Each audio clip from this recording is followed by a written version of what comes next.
Thank you so much for joining us live at 6. I'm Elizabeth Encord. Abel and Trisha have the night off. Right now, food banks across the state are bracing for a massive surge in demand as SNAP benefits end this Saturday, possibly leaving hundreds of thousands of Nevadans without critical food assistance.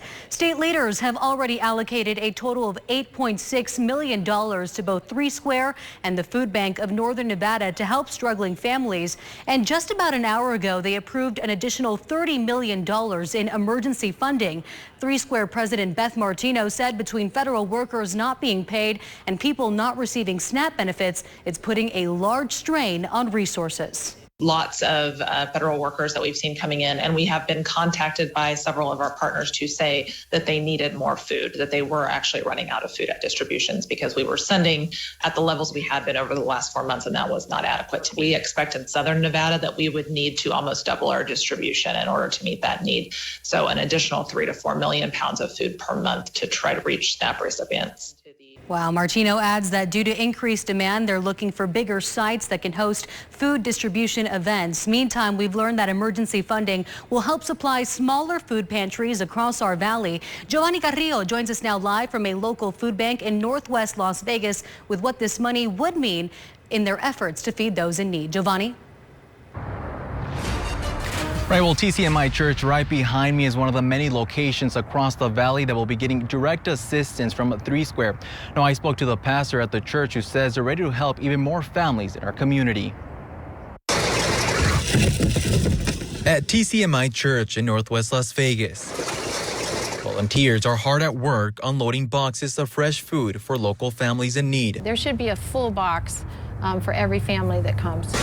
It's a race against time as volunteers prepare for an influx of families this weekend, just days before many Nevadans could lose access to their SNAP benefits. Well, we've been seeing the need continually grow every single weekend over the last few months. Gayla Boyd is the pastor at the church. She tells me they usually serve roughly 2,500 families every weekend.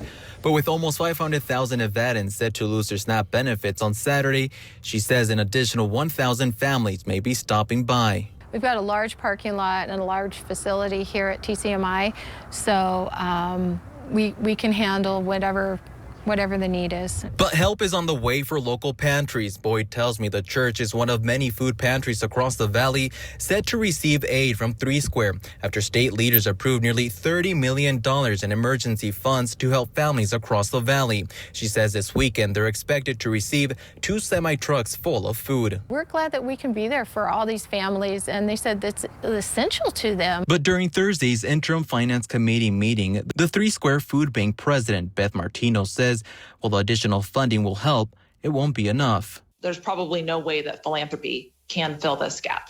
The answer is to reopen the government. Boyd tells me their church is committed to helping as many families in need as possible. You know, any of us could be in this situation at any time. We understand that, and we're here to just show compassion and care. Now, 3 Square says that they're in need of volunteers to help with the food distribution. If you would like to help, you can apply by visiting their website, 3square.org. For now, reporting from Las Vegas, Giovanni Carrillo. Good information there, Giovanni. Thank you so much. Over at Harry Reid International Airport, staff set up a pop-up food bank stocked with donations from local businesses. They're providing canned goods, pet food, and toiletries to TSA agents, air traffic controllers, and other federal employees. Airport officials say the pantry will stay open until the shutdown ends as donations continue to pour in to help those working without pay.